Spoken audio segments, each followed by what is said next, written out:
Hi everyone, welcome to another episode of Punch, the 360-degree wellness podcast. In today's episode, we have Mr. Saurabh Sharma joining us. Now, Saurabh is a software engineer turned fitness trainer. Sounds crazy, right? Well, not for Saurabh, who after having spent 17 years in a well-paying tech company, decided to quit and switch his career to become a full-time personal trainer. Saurabh has completed the personal trainer course from K11 and is currently pursuing two other courses from the same institute. In this episode, Saurabh and I speak on a wide range of topics. We cover the components of fitness, discuss diet strategies, and discuss on why weight training is the most efficient way to lose fat quickly. So let's jump right in. Hi Saurabh, thank you for being on our show today. Yeah, Abhishek, thanks for the invitation. So Saurabh, don't you think there's been a sudden surge of fitness around the world? Oh man, you bet it is. Exactly, yeah. People are following celebs in the pursuit of these beach bodies and keenly going online to search for what these celebs are following, while there is a different sect of people following fitness as a means to avoid certain lifestyle diseases like hypertension, diabetes, obesity. There are gyms and CrossFit studios cropping up in every nook and corner. So it is clear that people are keen on following a healthy lifestyle. So for our audience who kind of know about fitness but are not really aware of the components that get into fitness, could you share your thoughts on the same? Yeah, sure. First of all, I think it's actually good for professionals like us that the fitness industry is, people are getting more aware of fitness and dieting. Following the right kind of diets and the right kind of workouts is the key to be fit and healthy. Majority of the people have way of looking at fitness, but there are 5 components of fitness normally which you will target, which any individual should target to keep healthy, not only healthy, fit and have a great body. Alright. So let's start with the first component. The first component is the cardiorespiratory endurance. Now, people usually do jogging and swimming as part of their exercise routine. There are some people who just do this. So what you're really targeting is only your cardiorespiratory endurance, not the other components of fitness. So what exactly is cardiorespiratory endurance? It's the ability of your heart and the lungs to provide nutrient-rich and oxygenated blood to the working muscles of a set of muscles. Now you can improve this by doing cycling, elliptical cross trainers or swimming. What also gets affected in this is the second component of fitness, which is the musculoskeletal endurance. Musculoskeletal endurance is that your muscles suboptimally are being trained for a prolonged period of time without fatiguing. So these two components are normally majorly addressed by the cardio machines that you have in the gym. Like the CrossFit trainer, the cardio machine, and the cycles, stationary cycles, yes. What we really miss out on is the musculoskeletal strength, which you use for anaerobic exercises. Like, so what exactly are anaerobic exercises? Anaerobic exercises is an energy pathway the body follows when a very high load is being provided to the body. So let's say you are doing a bench press. With a 60-pound dumbbell. So bench press, for our audience who wouldn't know, a bench press, it is one of the most highly recommended exercise to develop the muscles on your chest. Yes. One of the most basic exercises that one could do at the gym. So if you are doing you're utilizing maximal strength of your muscles or a group of muscles, that's when you are training your musculoskeletal strength. So it's not suboptimally, it's now fully optimal use of all the group of muscles that you're using. So normally you do a 4 rep max, 6 rep max. Based on your level. Based on your level. Yeah. So a beginner might start up with a 20 rep. 20 rep range with less poundage, whereas someone in the advanced stage would just follow 4 or 6. 4 or 6, but the poundage would be intimidating for someone in the the beginner stage. And the other components are flexibility. Now that's the ability of the body to move around it's complete set of joints, Okay. full and complete range of motion. Okay. Okay. So let's take a bicep curl. Uh-huh. You move from a 0 degrees, which is flat anatomical position, to a 175 degree angle. That's what the full range of motion of the elbow is. Yeah. So similarly, all the joints have a range of motion that you should completely achieve. Okay. Now, what will enhance this is the mobility drills that you do before hitting the exercises. Exactly. People often overlook the importance of mobility training Yes, I've seen that people come to the gym and start training directly. Yeah, without no warm up. So why are the warm-ups important? Because first they will move the synovial fluid that you have around your joints. So what exactly is synovial fluid? The synovial fluid is a fluid that actually helps in the lubrication of your joints. So let's say there are two bones joined by ligaments. There is a pocket between the ligaments. There is a small pocket of fluid. Okay. So if you don't warm up, that fluid is just like honey. Okay. Oh, so you are moving muscle, your joints in honey. Okay. Wow. So basically, you need that synovial fluid to be watery, so that the lubrication should be fluid. Yeah. So that's the first thing. Second thing is the body temperature rises to that level that the body is ready for an activity. All right. It is not a sudden impact that you start with a bench press and there is a sudden impact of a weight. So body expects, the body temperature now reaches to a level where it expects that the weights can be now lifted. Okay. And I guess mobility training is your insurance against getting injured. Yes, obviously. Stretching, on the other hand, should be done post your workout. Yeah. Both the things should never be missed, even if you have to do, let's say, 50 compromise on your workout. Okay. So let's say if you plan for a 45-minute workout, you should spend 15 minutes, 7.5 at least. Mobility and stretching. And compromise on your 45 minutes of workout, but never miss out on these two. Yeah, I guess you're right on the importance of mobility and stretching, but more and more people, because it's such a stationary thing to do as opposed to these explosive, it's a boring. Yes, but thanks for sharing the importance of both these drills. And the last component of fitness is the ideal body composition. Okay. So normally your fat adipose tissue that you have in the body to your lean mass should be minimal. Meaning, let's say, take an example of a male, he should be having anywhere from 4% to 15% body fat. Okay.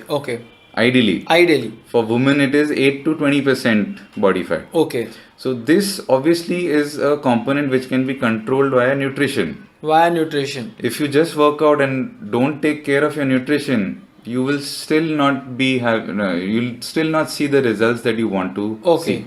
Okay. So both of these go hand in hand, nutrition as well as working out. Yeah, I mean, experts would actually suggest you that pay more attention to your nutrition, like 80%, like there's this 70% is nutrition and 30% is working out. What exactly does that mean, 70% being nutrition? Does that mean that I could be fit just by keeping my nutrition on point? I would frame it other way. You can be healthy. If you just take care of your nutrition. You will be having no pathological conditions. I see. Okay. But if you have to be fit, meaning you have to do what your body is meant to be, then you have to take care of the nutrition. It has to be optimal. Okay. Yeah. So now, just to touch base upon the types of fibers that we have in our muscles.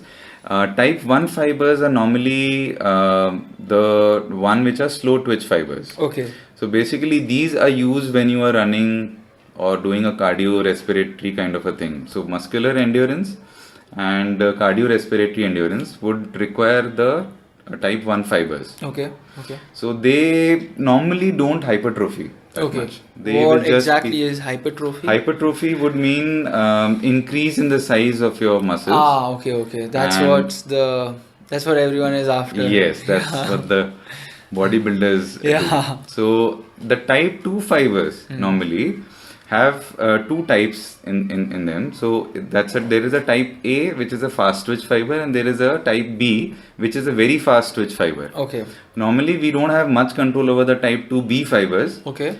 type 2A fibers is what we want to train. So the Okay. component of fitness, musculoskeletal strength, targets type 2 fibers. Type 2 fibers. Okay. So that's a normal bodybuilder, if you see, will have approximately 55 to 60% type 2 fibers. Okay. And a marathon runner, on the other hand, would normally have high type 1 fibers. Okay. So you wouldn't see a bodybuilder doing a marathon. You would never see. Always they will be kind of lean. Lean, yeah. Not having much hypertrophy. And then Their skin is literally kissing their bones. Yes. Yeah. For a bodybuilder, that's a nightmare. That's a nightmare. Correct. So Saurabh, moving on to the second question. Weight loss versus fat loss. If you see these days someone carrying extra weight on him, he's usually recommended to go on cardio based exercises like running, excessive running. Right. And it kind of is followed for ages now. You know, the pattern that okay, you're fat, just go run, you lose this weight, you lose this fat. So it'll be nice if you could distinguish between the two. What exactly is weight loss and what is fat loss? And amongst the many forms of exercise available to the public, which amongst those is the most ideal way to lose sustainable fat? Right. So first, I think you rightly mentioned people are really confused about weight loss and fat loss. Yeah. I am pretty active on Quora.com, which is the question answer site, and people often say that I am overweight and I want to lose weight. See, weight will comprise of your muscles, your visceral fat, your subcutaneous fat, your organs, skin, hair, everything. Yeah. So let's take an example that you have atrophy, meaning you have a loss of muscle. That will also result in weight loss. Oh, okay. Do we really require that? No. No, that is not ideal. Now let's say a bodybuilder who's carrying extra weight. Would we recommend that your BMI is high? So shed some weight? No, right? Because that, because he's carrying more muscle. Exactly. Yeah. So the anthropometric data that you have, BMI and all those body mass index, are not really that accurate because they don't consider the amount of muscle a person is carrying. Okay. So basically, what ideally everybody is looking for is fat loss. Fat loss, because everybody wants to get lean. Yes. They want minimal body fat. Yes. So if you want to be lean, the first thing is follow a correct diet. Okay. The second thing is follow the right kind of exercise, which is not cardio, not just cardio. Exactly. Go to weight training as well. See, the simple reason being, let's say a person does 45 minutes to 50 minutes of cardio, which involves running for 20 minutes, elliptical, and cycling. What you're doing to your body is you are increasing your basal metabolic rate, which we call the BMR. Only for the time of those 50 minutes. Yeah. And probably the body takes around 5 to 10 minutes to post the workout to come back to the normal basal metabolic rate. And that's it. So since you are able to see the calorie loss on the screen, it sounds and seems very attractive. Yes. That you run on the cardio and you lose 200 kilocalories. Exactly. Today I lost 200. That was better than yesterday. I just lost 150. Now, if you compare this with weight training, let's say you do a deadlift, you do a squat, you do a overhead press. You're causing basically micro trauma to your muscles. Your body, microtrauma being small tears in your muscles. Okay. Which will be because you have never lifted that weight before. Okay. So let's say you were lifting 20 kgs and now you have shifted to 25. What your muscles are used to is 20 kgs. Yeah. You have subjected them to 25 kgs now. Yes. So that will cause a microtrauma in your muscles. I see. A micro tear. The body will take a few days to recover from this microtrauma. It will compensate. It will super compensate. Okay. Meaning it will make the muscles stronger. Next time you go to the gym, you will be able to lift the same weight with less effort. And so would you say that the BMR is increased for the number of days that the body takes to Yes. recover the Yes. tissue?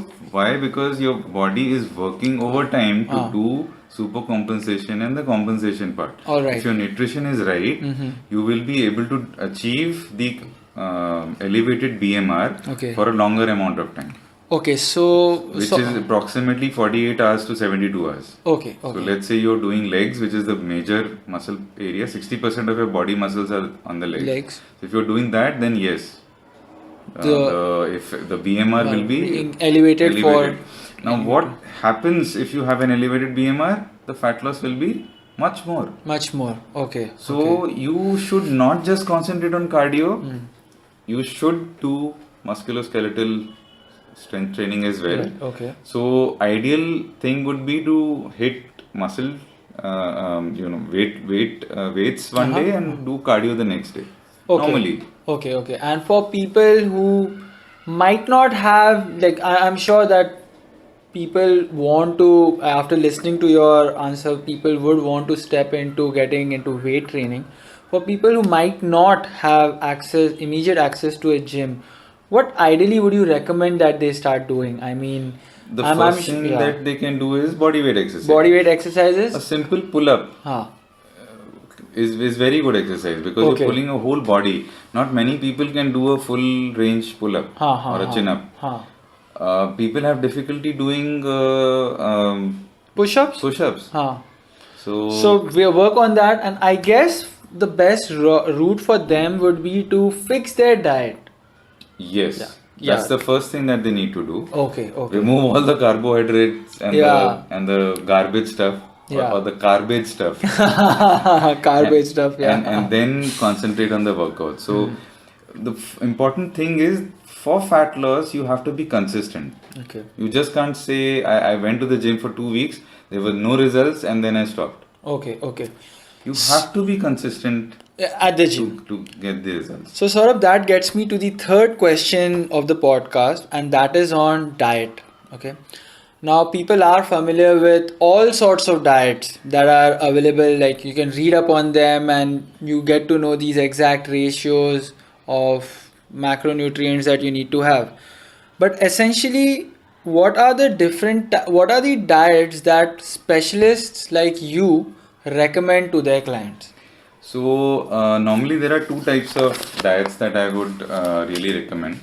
The knowledge that I've gained from K11 Academy is you have a fat loss diet and you have a muscle gain diet. Okay. Now fat loss diet are of two types: very low carb and low carbs. Okay.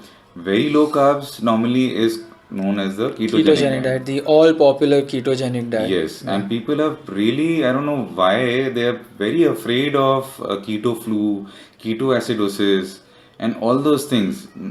See, those terms I think one of the very scary, but they aren't. And one of the simplest hacks to avoid keto flu is to keep your salt intake optimum. And your vitamins minerals in place. So if they are in place, then there is no way the body is going to respond abnormally. Okay. The low carb diet, on the other hand, would restrict your carbohydrates to 100 grams, approximately 100 grams in a day. Okay. For muscle gain, you would want to go for, I would highly recommend a gluconogenic diet as the brainchild of Mr. Kezad Kapadia. Okay. The director of K11. And it works because I am on the gluconogenic diet. And how have your results been? And my results, I've been on the diet since December 10th. Okay. And December, I did not see too many results because my body was still adapting to the diet. But from January and February, my results have started to show. So it's been almost around 3 months. You're closing into 3 months of. So I'll give you a bit of statistics. My push press, the barbell push press, was around 30 to 35 kgs. Now it's 60 kgs. Wow, that's a dramatic increase. My deadlift was around 120 kgs. Now it's 140 kgs. And I hope I can do more now. My squats were around 65 kgs. Now they are 75 kgs. Okay. So full range. Full range, full range. Yeah, people often do compromise on their range just because they just put more poundage, but they compromise on the range. Yes, So yeah, because- that's another thing we could speak on our next podcast. Yeah, sure. Yeah, exactly. So yeah, gluconeogenesis. So is that one of the most recommended diet that specialists recommend for people who are looking for muscle gain? Yes. Muscle gain. Okay. I would recommend that to anyone who is looking for muscle gain, because I myself have tried it Okay. on myself, and if you have the right kind of proteins and fats, the first class of proteins, then I think you are on the right track. Okay. So people are very afraid of अरे पूरा अंडा खाएंगे तो fat भी आ जाएगा. हाँ. That's actually more than a myth. Exactly. It's actually criminal wastage of throwing away the yolk. So there is absolutely no harm in eating whole eggs. All right. So have you touched? Is there any other diet you would want to speak upon? Yeah, the ketogenic diet normally is for the fat loss. So we talked about the muscle gain. Huh. So muscle gain and ketogenic both have to maintain carbohydrates less than 30 grams per day. Okay. The exact ratios we can always do when we are charting out the diet plan. Yeah. Okay. So for people who want to know what 30 grams of carb look like, I guess if you consume 3 cups of tea a day, you've already exceeded 30 grams of carb. Am I right, Saurabh? Yeah, because you add, normally people add 2 teaspoons of sugar in that. So Exactly. you exceeded 30 It grams. completely depends on the sugar. So people who are looking to get into this diet should be aware that everything from your cup of tea, unless it's green or black without sugar and milk, from biscuits, from fruits to milk to bread, are all out of bounds. I guess you can have fibrous food while you're pursuing keto and You glucogen. can have green veggies. Green not a veggies, problem. yeah, they are extremely low on carb. You can have a little bit of milk also, but not too much. Not too much. Okay. But Alright. yes, the other things that you have mentioned are a strict no. Okay. Bread is a Big strict no, big no, yeah. Okay. So Saurabh, we've kind of covered the essential fitness elements that people should be aware of. It was good to have you with us today. It was great to have your insights. Thanks for the invitation again, Abhishek. It was nice speaking to you.